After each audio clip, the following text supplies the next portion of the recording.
आज की इस क्लास में कक्षा 9वीं विज्ञान का सेट ए इस वीडियो में हम कंप्लीट करेंगे। तो इस वीडियो के माध्यम से मैं आपको इम्पोर्टेंट क्वेश्चन यहाँ पे कंप्लीट करवाने वाली हूँ जो एग्ज़ाम में आपको अच्छा अंक दिलवाने में काफ़ी मदद करेंगे। तो देखिए, अच्छे से मेहनत करें और अच्छे से पूरे प्रश्नों को आप कंप्लीट करें। तो ज़्यादा समय आपका नहीं लूँगी, तो चलिए बिना किसी देरी के प्रश्नों की ओर बढ़ते हैं।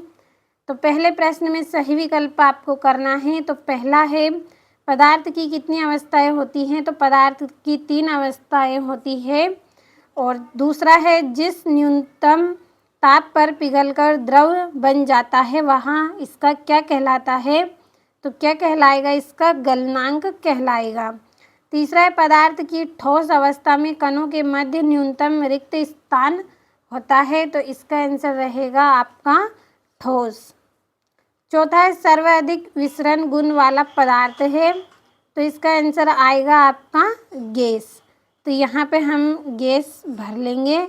और 2 या 2 से अधिक पदार्थों का संगम मिश्रण क्या कहलाता है? यानी कि जो समांगी मिश्रण है वह क्या कहलाता है इसका? तो विलयन इसका आंसर रहेगा। और वायु एक विलयन है। तो कैसा विलयन है? गैस में गैस का एक विलयन है। तो ये आपके सही विकल्प पूरे हो गए। अच्छे से स्क्रीनशॉट लें और पूरा वीडियो आप लास्ट तक ज़रूर देखें।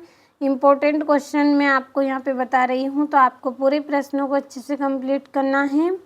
और ये आपका दूसरा प्रश्न है जिसमें आपको रिक्त स्थान भरने हैं। तो जीवन की मूलभूत इकाई डेढ़ होती है। तो इसका आंसर आएगा कोशिका। दूसरा है, पादपों में जल का वहन डेढ़ ऊतक द्वारा होता है। तो जाइलम।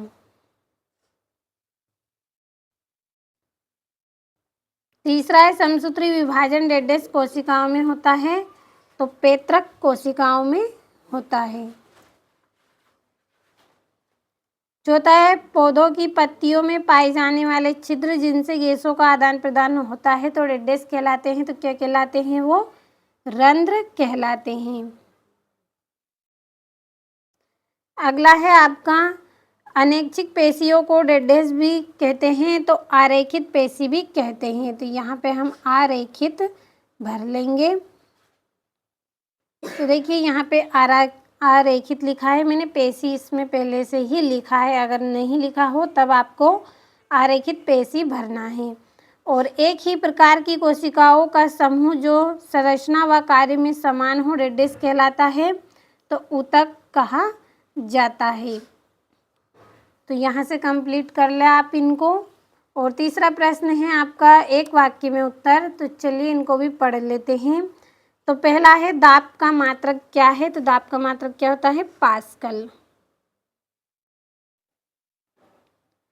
दूसरा है, निलंबन का प्रकार का मिश्रण होता है। यानी कि निलंबन है वो किस प्रकार का मिश्रण होता है? इसका आंसर आपको करना है। और डीएनए का पूरा नाम क्या है? तो डीए का पूरा नाम क्या है डीएनए का?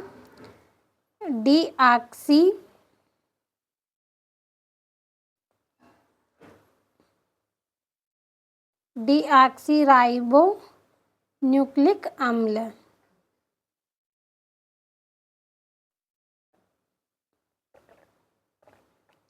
चौथा है, कोशिका विभाजन कितने प्रकार का होता है? तो 2 प्रकार का होता है। पांचवा है, मरुस्थलीय पौधों में किस प्रकार के रंध्र पाए जाते हैं? तो इसमें सूक्ष्म रंध्र पाए जाते हैं। यानी कि छोटे छोटे रंध्र इसमें पाए जाते हैं। तो सूक्ष्म रंध्र।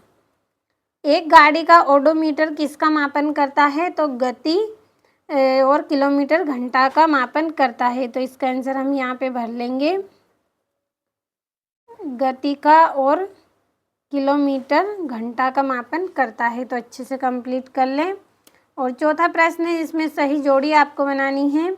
तो गति का तृतीय नियम, तो इसकी पहली जोड़ी रहेगी आपकी क्रिया इक्वल प्रतिक्रिया।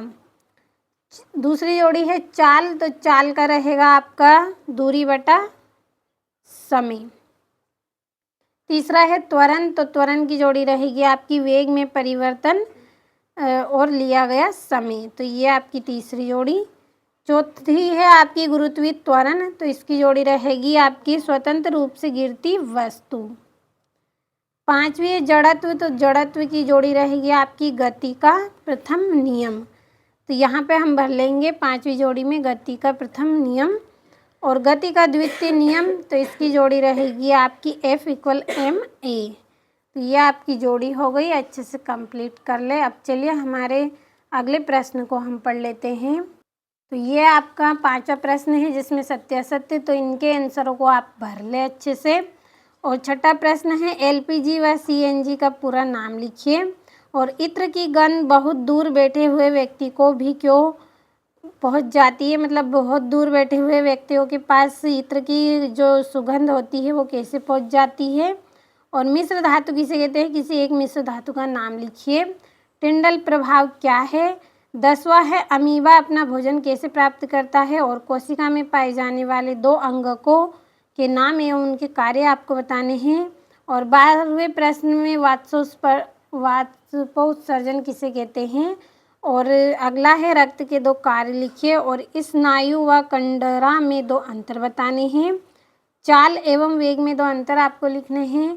और दूरी व विस्थापन में भी 2 अंतर करने हैं। और संतुलित बल किन्हें कहते हैं। और एक ही सतह पर रखी 2 अलग अलग वस्तुओं को चलाने के लिए अलग अलग बलों की आवश्यकता क्यों होती है। और ये आपका 18वां प्रश्न, तो अच्छे से कंप्लीट कर ले आप। और ये यहाँ से आपका 19वां प्रश्न है पादप कोशिका का नामांकित चित्र बनाना है। और एक बस की गति 5 सेकंड में 80 किलोमीटर प्रति घंटा से घटकर 60 किलोमीटर प्रति घंटा हो जाती है। तो बस का एक त्वरण आपको ज्ञात करना है। और 21वें प्रश्न में भौतिक एवं रासायनिक परिवर्तन को परिभाषित करना है। और न्यूरॉन का नामांकित चित्र बनाना है। और जब कोई गतिशील बस अचानक रुकती है तब आप आगे की ओर झुक जाते हैं। और जब विराम अवस्था से अचानक चलने लगती है तो पीछे की ओर झुक जाते हैं, तो ऐसा क्यों होता है। तो ये आपके यहाँ पे प्रश्न हैं, अच्छे से स्क्रीनशॉट ले। और इस वीडियो में मैंने आपको कुल 23 प्रश्न पढ़ाए हैं, तो अच्छे से आप कंप्लीट कर लें।